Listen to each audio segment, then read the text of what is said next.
Hi, I'm Melanie with Parenting High Schoolers, and I'm here today to talk to you about your teen being part of the team being the family unit.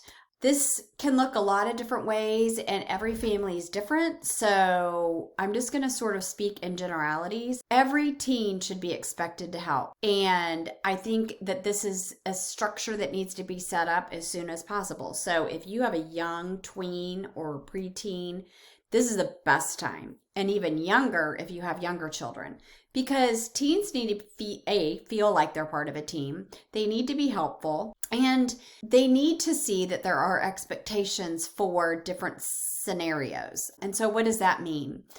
As you're setting up expectations for your teens to be part of the team, you need to make it clear what you need. So I'm actually going to skip ahead here. Communicate your needs. Like, tell them what you're looking for. Teach them how to do it. If you expect them to keep their bathroom clean, then show them how to do that.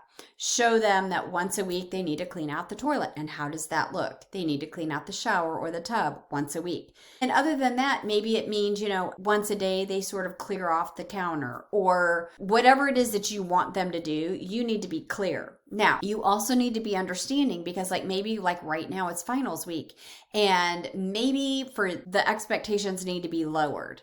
Because, everyone's life gets crazy. I know right now my bathroom counter looks like a pigsty.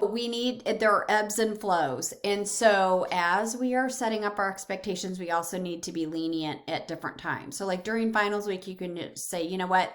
Let's let it go. But when school is over, let's do a really good clean. But in the meantime, I'm not going to ask you to do anything else. And I think that's reasonable. And they need to see that that's okay. That's not always, you're not always going to be asking them to do stuff in addition to school or job or whatever. But here's the thing. They also need to know that you do need help. And I think this is where you need to be on the same page with any other adults that are in your house, whether it's a spouse or significant other.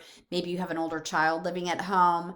And that's I have a whole different YouTube video on your children, if they're living in your home as an adult. But when you are setting up those expectations, what is it that you need? What is it that you want? How do you want that to look? And help them to see or to look for those things. For instance, I can walk into the bathroom and I can see a towel on the floor and it will just set my teeth on edge. So you need to tell them that is something that really bothers you. And so why is the towel not hung up after the shower? I don't know. But you can just say that is something that really bothers me. Can you find the hook or the towel rack and hang your towel up? It's simple. Take 1 second. If they know what is bothering you or what you are wanting them to do, that's going to help. Instead of just getting mad about what you're seeing or not seeing, then it all goes back to communication, which is my YouTube video for next week, is we need to let our teens know what it is that we want from them. And so as we're modeling it, this is going back to my conversation about any adult in the house you guys need to be on the same page. So you all need to be modeling the behavior they want. So if your husband or significant other lets the towel fall to the floor after a shower, then that's a problem. You need to talk to him or her or whoever it is and just say, I am trying to get the kids to learn to not do this or to do this. So could you help me? And let's be on the same page about this. And here's the thing. I think a lot of time it's easier for us to do everything that we want to have done ourselves, because we know how we want it to look. We know how we want it done. We're quick. We're efficient, but they're never going to learn. Our teens will not ever learn if we don't show them. So take a deep breath, step back, show them what it is you're looking for or how you want something to be done, and give them the time to practice and to get better at it.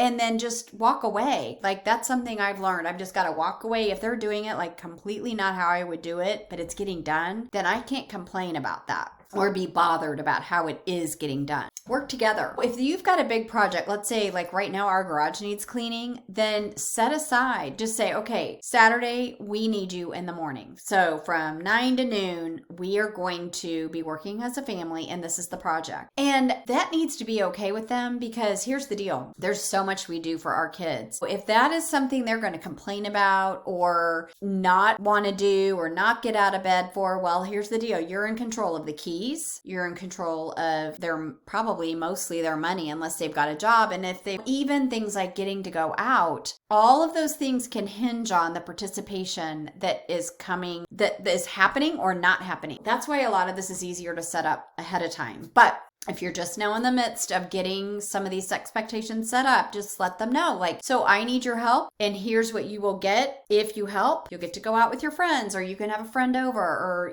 maybe after your garage cleanup party with your family, you guys can all go get, a pizza lunch or whatever. So let there be rewards, but also there need to be natural consequences that are negative too if this job or the work is not being done. Teach your children to look for things. If there are dishes by the sink because I had time to unload the dishwasher, but I didn't have time to load it, open up the dishwasher. How come those didn't get put in there? Well, if I have time, I will leave a note. Hey, I got the dishwasher unloaded. Can you load it? But they need to start looking for those kinds of things. And that's something that is an ongoing process. I'm not saying my kids are perfect at it. And there are still times that that I'll get home and they're still sitting there. And so I'll leave them, I'm saying, you know what? You were here earlier. You had the time. Could you please do that now? Because that's not just my job. Same with laundry. If they want a clean shirt and they see that there's clothes in the dryer, can you shake them out and fold them and run whatever a load is to get your shirt clean?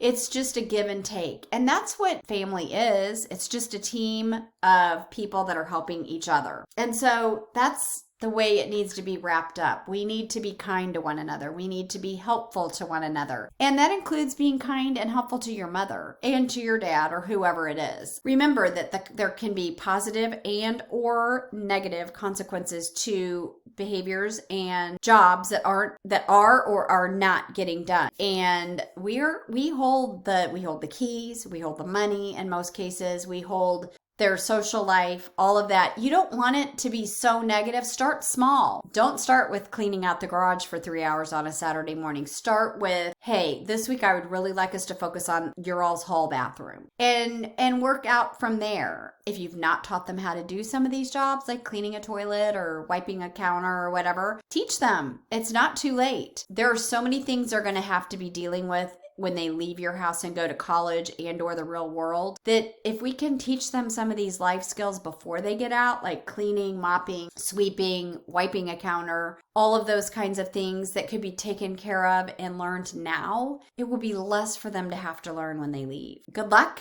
and I will see you next week when we talk about communication.